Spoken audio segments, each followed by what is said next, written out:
Good morning students. Previous క్లాస్లో మనం ray optics నుంచి లాస్ ఆఫ్ రిఫ్లెక్షన్ వరకు చెప్పుకున్నాం కదండి. ఒకసారి మళ్ళీ రీక్యాప్ చేసుకుని స్నెల్స్ లా గురించి, అలాగే ఈరోజు టాపిక్లో స్నెల్స్ లా ఫార్ములా డిరైవ్ చేసుకుందాం. నెక్స్ట్ వచ్చేసి critical angle, total internal reflection, వీటన్నిటి గురించి కూడా మనం తెలుసుకుందాం. So laws of refraction.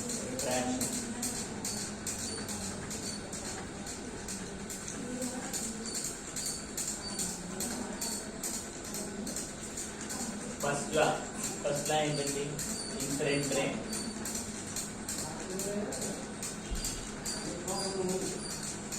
Refracted ray,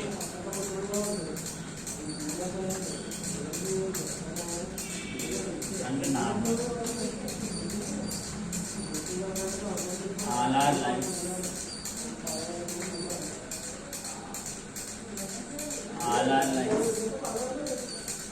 in the same plane.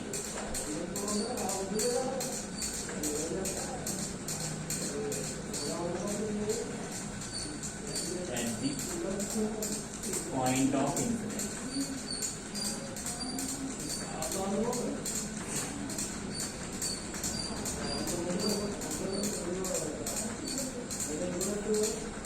ఇది ఫస్ట్ ప్లాన్ ఏంటంటే incident ray, normal, incident ray, refracted ray and the normal. All are lies in the same plane at the point of incidence. Next వచ్చేసి laws of reflection లో the refraction obeys Snell's law. ఏంటండి? Snell's law. Snell's law ఏం చెప్తుందంటే sin I by sin R is equal to mu2 by mu1. Here I is the angle of incidence, R is the angle of refraction, and mu2 is the refractive index of second medium, and mu1 is the refractive index of first medium. So this cross multiplication cheste మేము వస్తుంది చూడండి. mu1 sin I is equals to mu2 sin R. This is the Snell's law. దీన్ని obey చేస్తాం. First law ఏంటి అంటే incident ray, refracted ray and normal all are lies in the same plane. Next వచ్చేసి second one it obeys Snell's law. ఈ Snell's లా గురించి మనం ఇప్పుడు discuss చేస్తున్నాం.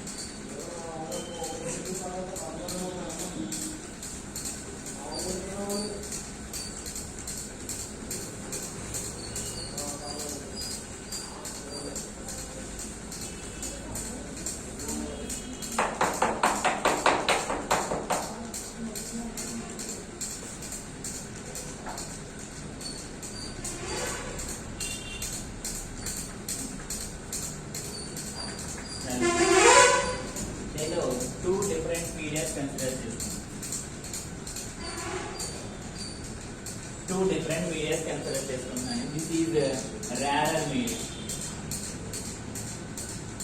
This is denser medium. దీని యొక్క రిఫ్రాక్టివ్ ఇండెక్స్ ఎంత అంటే mu1, దీని యొక్క రిఫ్రాక్టివ్ ఇండెక్స్ ఎంత అంటే mu2. ఓకేనండి. సో ఇప్పుడు యాంగిల్ ఒక లైట్ రే వచ్చి ఇన్సిడెంట్ అయింది.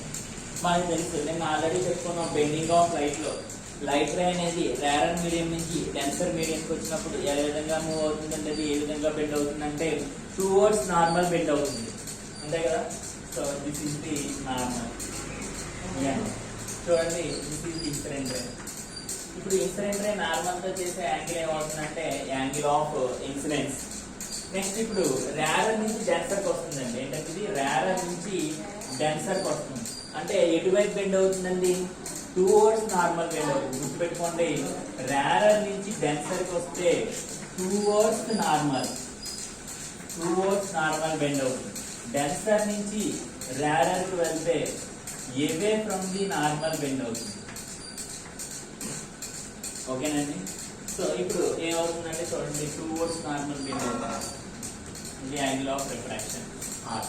అలాగే నెక్స్ట్ ఇంకో కండిషన్ తీసుకున్నాం, నార్మల్.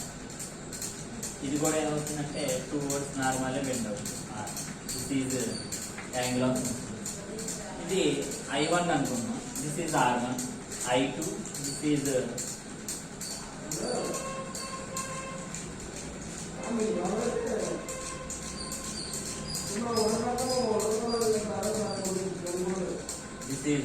R.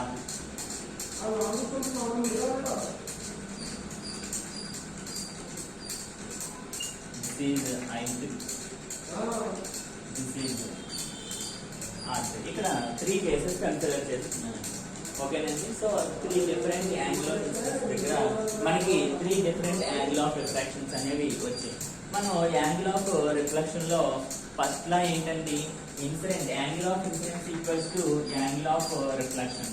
ఎప్పుడండి ఇది రిఫ్లెక్షన్ ఫినామినాలో చెప్తుంది. రిఫ్లెక్షన్ ఫినామినాలో ఎంత యాంగిల్ తో ఇన్సిడెంట్ అవుతుందో అంతే యాంగిల్ తో రిఫ్లెక్ట్ అవుతుందని చెప్పుకున్నాం. మరి రిఫ్రాక్షన్ ప్రాసెస్ ఇదేంటిది, relation between incident angle of incidence and angle of reflection. మరి ఇక్కడ కూడా యాంగిల్ ఆఫ్ ఇన్సిడెన్స్ కి యాంగిల్ ఆఫ్ రిఫ్రాక్షన్ కి కూడా రిలేషన్ ఉంటుందండి. అది దేన్ని తీసుకున్నట్టే స్నెల్స్ లా చెప్తుంది. సో స్నెల్స్ లా నుంచి కండిషన్ ఏమి ఇచ్చాడు అంటే సైన్, అక్కడ angle i is equals to angle r ఎప్పుడైతే వచ్చిందో అది మెజర్ చేయడం వల్ల వచ్చింది. ఇక్కడ కూడా వీడు దీనికి సైన్ ఐ సైన్ ఆర్ పెట్టినప్పుడు sine I by sine r అనేది ఎలా ఉందంటే ప్రతి కేసులోని ఈక్వల్ గా ఉంటుంది. The ratio of sine of the angle of incident and sine of the angle of refraction is constant. Constant అంటే ఏంటండి, ఈ కేసులో sine I by sine are value ఎంత అయితే వచ్చిందో సెకండ్ కేసులో కూడా sine I by sine are value అంతే వచ్చింది. అలాగే థర్డ్ కేసులో కూడా sine I by sine are value అంతే వచ్చింది. అంటే దీన్ని బట్టి ఏం చెప్తున్నాడంటే Snell's law sine I by sine R అంటే sine I1 by sine R1 is equals to sine I2 by sine R2. అలాగే sine R3 by sine I3 by sine R3 is equals to constant. ఓకేనండి. So ఇక్కడ దీన్ని బట్టి ఏం చెప్పొచ్చు అంటే sine I by sine R is equals to ఏమవుతుందండి, constant. ఈ కాన్స్టెంట్ కూడా దేనికి ఈక్వల్ అయిందంటే refractive index of the second medium to the refractive index of the first medium. That refractive index of the second medium with respect to the refractive index of the first medium. అంటే sine I by sine R is equals to μ2 అంటే దీన్ని ఎలా రాయొచ్చు అంటే μ2 by μ1. అర్థమైందండి. So ఎందుకంటే refractive index అనేది constant, అది మనకి తెలుసు. కాన్స్టెంట్ అంటే particular material particular refractive index అనేది ఉంటుంది. సో స్నెల్స్ లాని ఎలా డెరైవ్ చేశారు అంటే ఇది ఒక ఎక్స్పెరిమెంట్ బేస్ చేసుకుని డెరైవ్ చేసిన ఫార్ములా అండి. సో ఎలా ఎక్స్పెరిమెంట్ ఏం చేశారు, ఒక 2 మీడియమ్స్ కన్సిడర్ చేసుకున్నారు. ఈ 2 మీడియమ్స్ నుంచి ఏం చేశారు అంటే యాంగిల్ ఆఫ్ ఇన్సిడెన్స్ మారుస్తూ కొన్ని కేసెస్ తీసుకున్నారు. వాటికి వచ్చిన యాంగిల్ ఆఫ్ రిఫ్రాక్షన్ కూడా క్యాలిక్యులేట్ చేశారు. సో వాటికి సైన్ అప్లై చేసి రేషియో కట్టినట్లయితే ఏ కేసులో తీసుకున్నా ఆ వాల్యూ అనేది ఎలా వచ్చిందంటే కాన్స్టెంట్ గా వచ్చింది.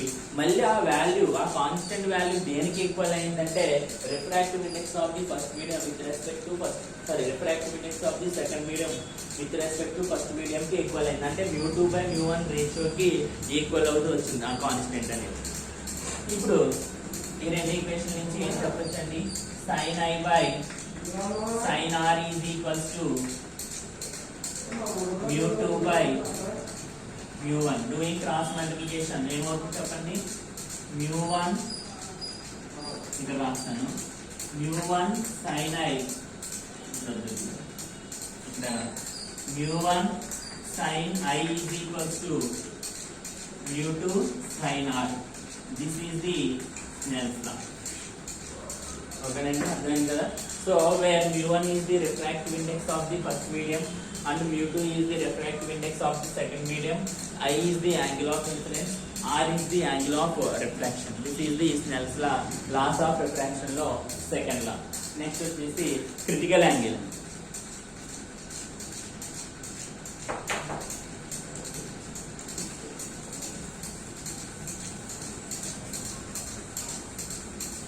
Formula గుర్తుపెట్టుకోవాలంటే μ1 sin e is equals to μ2 sin r.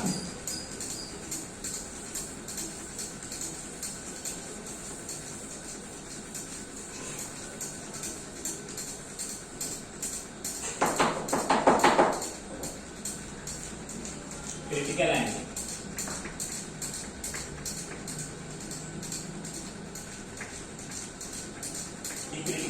కొన్ని చోట్ల ఐసీతో ఇండికేట్ చేస్తారు, లేదా కొన్ని చోట్ల సితో ఇండికేట్ చేస్తారు, లేదా ఒకసారి ఐసీతో ఇండికేట్ చేస్తారు. అసలు క్రిటికల్ యాంగిల్ అంటే ఏంటో చూద్దాం. మళ్ళీ నేను 2 డిఫరెంట్ మీడియాస్ కన్సిడర్ చేసుకుంటాం.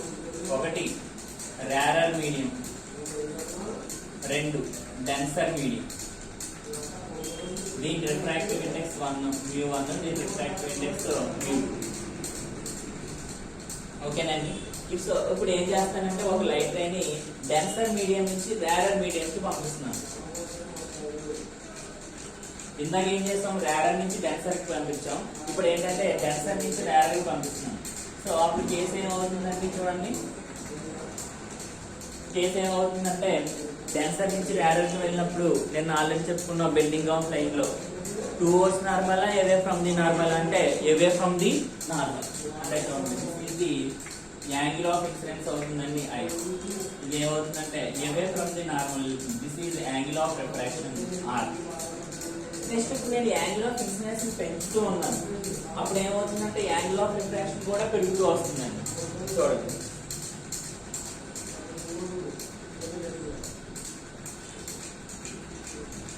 యాంగిల్ ఆఫ్ ఇన్సిడెన్స్ పెంచుతూ ఉంటే యాంగిల్ ఆఫ్ రిఫ్రాక్షన్ కూడా ఏమవుతుందండి, పెరుగుతూ ఉంటుంది.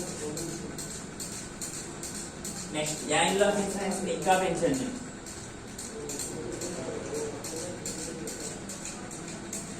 అప్పుడు యాంగిల్ ఆఫ్ రిఫ్రాక్షన్ ఏమైందంటే R is equals to 90 degrees కి ఈక్వల్ అయింది. అర్థమైందంటే అంటే ఇక్కడ నేను యాంగిల్ ఆఫ్ ఇన్సిడెన్స్ చేంజ్ చేస్తూ ఉంటే యాంగిల్ ఆఫ్ రిఫ్రాక్షన్ కూడా చేంజ్ అవుతూ వచ్చింది. పర్టికులర్ యాంగిల్ ఆఫ్ ఇన్సిడెన్స్ దగ్గర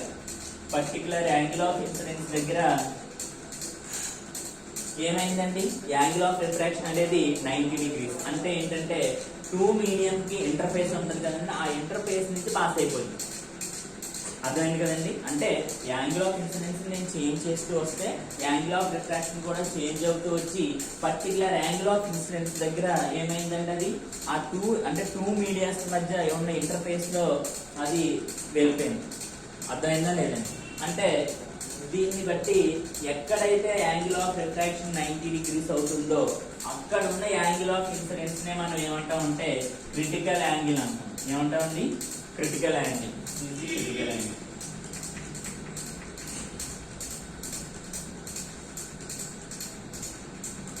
అర్థమైంది కదండి.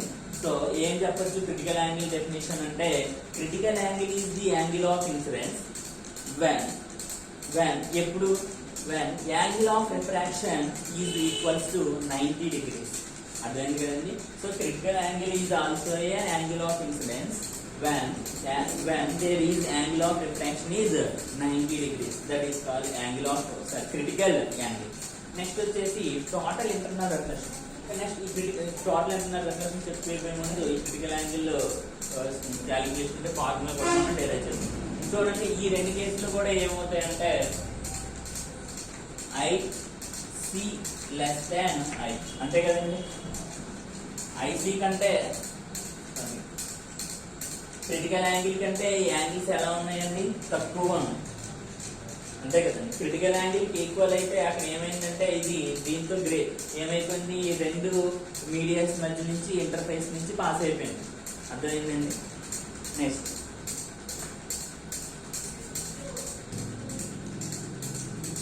ఓకే, అర్థమైంది కదండి. క్రిటికల్ యాంగిల్ కంటే తక్కువ ఉంటే యాంగిల్ ఆఫ్ ఇన్సిడెన్స్, ఇక్కడ angle of refraction. Next critical angle equal అయితే angle of refraction is 90 degrees. Next వచ్చేసి ఇప్పుడు క్రిటికల్ యాంగిల్ కి ఫార్ములా డెరైవ్ చేద్దాం by using Snell's law. So Snell's law, according to Snell's law ఏం చెప్తుందండి, according to Snell's law sin I by sin R is equals to mu2 by mu1. sin I value ఎంతండి critical angle దగ్గర, at critical angle condition.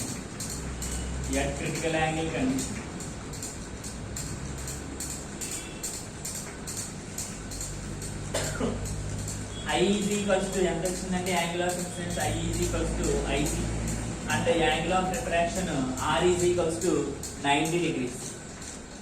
So substitution చేయండి, పై దాంట్లో substitution చేస్తే sine IC by sine 90 degrees is equals to μ2 by μ1. ఓకేనండి, అర్థమవుతుందా? So ఇక్కడ sign 90 value ఎంతండి 1, కాబట్టి డినామినేటర్ లో 1 ఉండేదని వాల్యూ ఉంటుంది, కాబట్టి sine IC by 1 is equals to μ2 by μ1. Sine 90 value 1 కదండి, so sine IC is equals to ఏమవుతుందంటే μ2 by μ1. This is the formula for critical angle. ఇప్పుడు రేరర్ మీడియం ఈజ్ ఎయిర్ అనుకుందాం. రేరర్ మీడియం ని మనం ఏమనుకుంటున్నాం అంటే ఎయిర్ అనుకుంటున్నాం. అప్పుడు దాని యొక్క రిఫ్రాక్టివ్ ఇండెక్స్ ఎంత ఈక్వల్ అవుతుందంటే అండి 1. Refractive index of air is 1 అండి. ఎందుకంటే మనకి రిఫ్రాక్టివ్ ఇండెక్స్ ఫార్ములా ఏంటండి C by V, velocity of the light in vacuum by velocity of the light in medium. నేను ఎక్కడ కనుక్కోవాలనుకుంటున్నాను? రిఫ్రాక్టివ్ ఇండెక్స్ ఎయిర్ లో కనుక్కోవాలనుకుంటున్నాను. సో ఎయిర్ లో వెలాసిటీ ఆఫ్ ది లైట్ అంటే మళ్ళీ సీకే ఈక్వల్ అవుతుంది, కాబట్టి సిసి క్యాన్సిల్ అయిపోతే 1. అంటే రిఫ్రాక్టివ్ ఇండెక్స్ ఆఫ్ ఎయిర్ ఎంతకి ఈక్వల్ అంటే 1 కి ఈక్వల్ అవుతుంది. కాబట్టి ఇక్కడ if rarer medium is air, if rarer medium is air,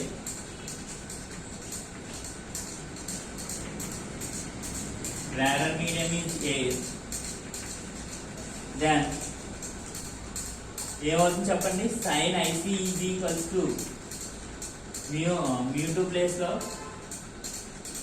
denser నుంచి రేరర్కి వస్తుంది కదండి, సారీ రివర్స్ లో రాసిన డెన్సర్ నుంచి రేరర్కి వస్తుంది, కాబట్టి ఇది μ1 అవుతుంది, ఇది μ2 అవుతుంది. కాబట్టి μ2 వాల్యూ ఎంతకి ఈక్వల్ అవుతుందంటే 1 కి ఈక్వల్ అవుతుంది. అలాగే μ1 వాల్యూ ఇంకా μ అనుకుంటాం, ఎందుకంటే రెండు రిఫ్రాక్టివ్ ఇండెక్సెస్ ఉన్నప్పుడు 1, 2 అనుకుంటాం. ఇక్కడ ఒక దాని వాల్యూ 1 కి ఈక్వల్ అవుతుంది, కాబట్టి μ1 నేను ఏమనుకుంటానంటే μ. అంటే sine IC is equals to ఎంత వచ్చిందంటే 1 by μ. This is the formula for critical angle. Next వచ్చేసి total internal reflection. Total internal reflection condition ఏంటో చూద్దాం.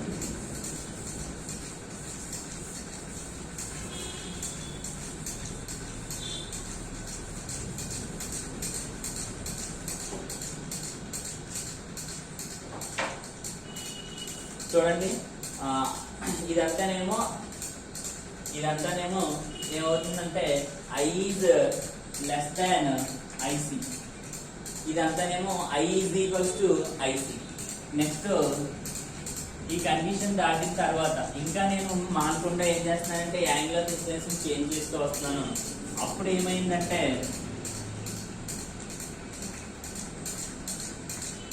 This is normal, this is the incident ray. So ఇప్పుడు ఈ కేసులో ఏమైందండి, ఇలా వెళ్ళింది రైట్ రే. దీన్ని మార్చినప్పుడు కొంచెం బెండ్ అయింది, దీన్ని ఇంకా మార్చినప్పుడు ఏమైంది, ఈ రెండు బౌండరీస్ అంటే 2 మీడియాస్ మధ్య బౌండరీ నుంచి పాస్ అయింది.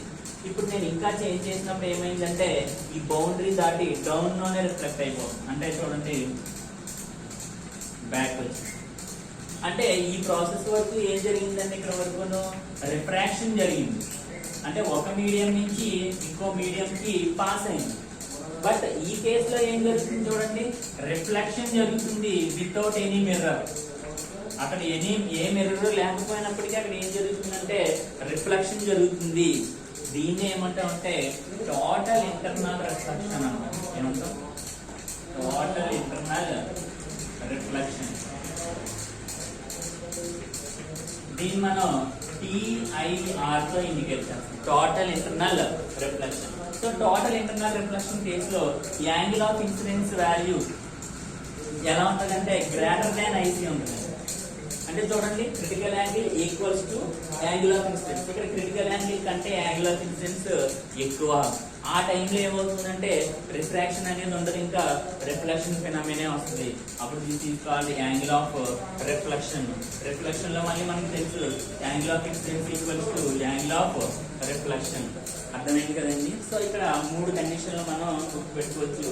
ఐ లెస్ దాన్ ఐసి అయితే ఇక్కడ ఏం జరుగుతుంది అంటే రిఫ్రాక్షన్ ఫినామినా జరుగుతుంది. I is equals to IC అయితే క్రిటికల్ యాంగిల్ కండిషన్ వస్తుంది. ఇక్కడ రిఫ్రాక్షన్ ఈక్వల్స్ టు 90 డిగ్రీస్. ఇక్కడతో రిఫ్రాక్షన్ ప్రాసెస్ అనేది స్టాప్ అయిపోతుంది. అలా కాకుండా I గ్రేటర్ దాన్ IC వచ్చింది అనుకోండి, అక్కడ ఏమవుతుందంటే రిఫ్రాక్షన్ ఉంటుంది, ఇంకా టోటల్ గా రిఫ్లెక్షన్ జరిగిపోతుంది వితౌట్ ఎనీ మిర్రర్. ఆ ప్రాసెస్ ని మనం ఏమంటామంటే టోటల్ ఇంటర్నల్ రిఫ్లెక్షన్ అంటాం. అదేంటంటే టోటల్ ఇంటర్నల్ రిఫ్లెక్షన్ అంటే this is the total internal reflection.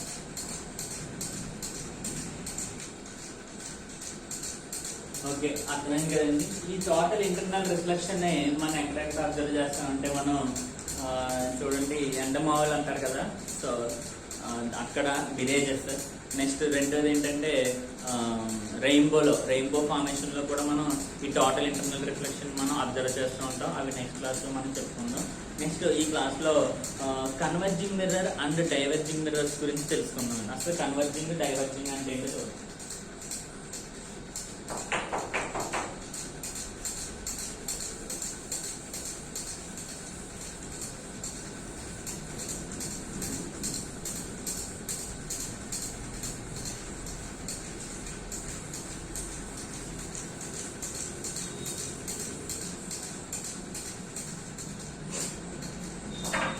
Converging mirror.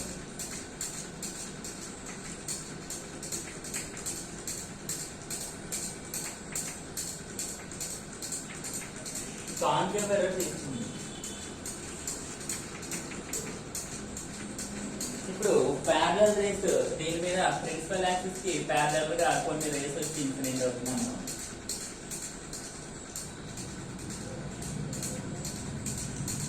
ఈ ప్యారలల్ రేస్ అన్ని కూడా దేని నుంచి పాస్ అవుతాయి అంటే according to first rule okay point నుంచి పాస్ అవుతాయి. అంతేకాదు ఈ ప్యారలల్ లైట్ రేస్ అన్ని కూడా చూడండి ఒకే పాయింట్ నుంచి పాస్ అవుతున్నాయి. ఆ పాయింట్ ని మనం ఏమన్నామంటే ఫోకస్ అన్నాం. చూడండి ఇప్పుడు ఈ అన్ని కూడా ఒకే పాయింట్ దగ్గర మీట్ అవుతున్నాయి అంటే కన్వర్జ్ అవుతున్నాయి అంటారు. అదేంటంటే కన్వర్జింగ్ అంటే ఏంటంటే నెంబర్ ఆఫ్ రేస్ అనేవి ఒకే పాయింట్ దగ్గర మీట్ అవ్వడాన్ని కన్వర్జింగ్ అంటాం. ఆ పాయింట్ దగ్గర ఏమవుతుందంటే ఇమేజ్ అనేది కూడా ఫామ్ అవుతుంది. కాబట్టి ఇక్కడ కాన్కేవ్ మిర్రర్ మనం ఏమనొచ్చు అంటే కన్వర్జింగ్ మిర్రర్ అనొచ్చు. ఏమనొచ్చండి? Converging mirror. నెక్స్ట్ వచ్చేసి డైవర్జింగ్ మిర్రర్. సో ఆటోమేటిక్ గా మీకు అర్థమై ఉంటుంది కాన్కేవ్ మిర్రర్ కన్వర్జింగ్ అంటే దీనికి ఆపోజిట్ ఉండదు ఏంటంటే convex mirror. So convex mirror ఏమవుతుందంటే డైవర్జింగ్ మిర్రర్ అవుతుంది.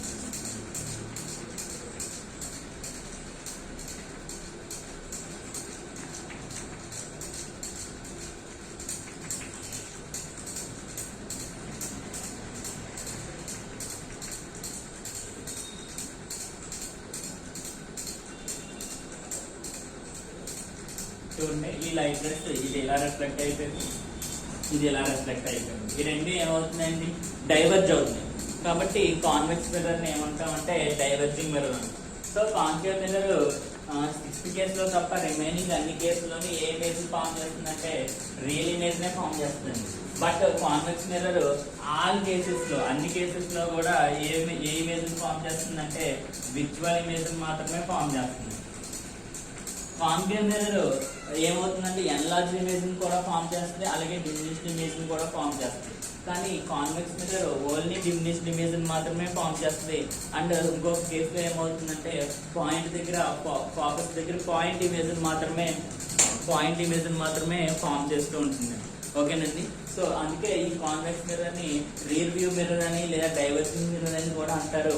ఇది ఎక్కువ ఫీల్డ్ ఆఫ్ వ్యూ ని తక్కువ ఏరియాలో మనకి చూపిస్తూ ఉంటుంది. ఓకేనా.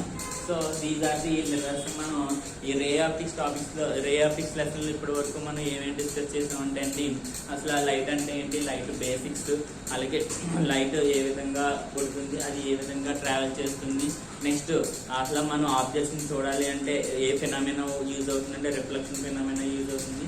అలాగే interaction of light with matter, classification of object basing on light అంటే ట్రాన్స్పరెంట్, ట్రాన్స్లూసెంట్, ఓపైక్ ఇవన్నీ కూడా మనం చెప్పుకున్నాం. నెక్స్ట్ వచ్చేసి మిర్రర్స్ లో ప్లేన్ మిర్రర్స్, స్పెరికల్ మిర్రర్స్. ఆ ప్లేన్ మిర్రర్స్ ఇమేజ్ ఎలా ఫామ్ చేస్తుంది అది కూడా చెప్తున్నాం. నెక్స్ట్ స్పెరికల్ మిర్రర్స్ లో ఎన్ని టైప్స్ ఉన్నాయి, కాన్కేవ్ మిర్రర్, కాన్వెక్స్ మిర్రర్. అలాగే కాన్వెక్స్ మిర్రర్, కాన్కేవ్ మిర్రర్ ని రే డయాగ్రామ్స్ కూడా మనం చెప్పుకున్నాం. వాటి నుంచి ఇమేజెస్ అనేవి ఎలా ఫామ్ అవుతుంది, ఏ కేసులో ఏ ఇమేజ్ ఫామ్ అవుతుంది, ఆ ఇమేజ్ ప్రాపర్టీస్ ఎలా ఉన్నాయి అవన్నీ చెప్పుకున్నాం. నెక్స్ట్ వచ్చేసి critical angle, total internal reflection, అది కూడా మనం చెప్తున్నాం. సో నెక్స్ట్ క్లాస్లో మనం ఏం చెప్తున్నాం అంటే ఫర్దర్గా నెక్స్ట్ క్లాస్లో మనం refraction by a spherical mirrors, lenses గురించి మనం చెప్పుకున్నామండి. So thank you for watching.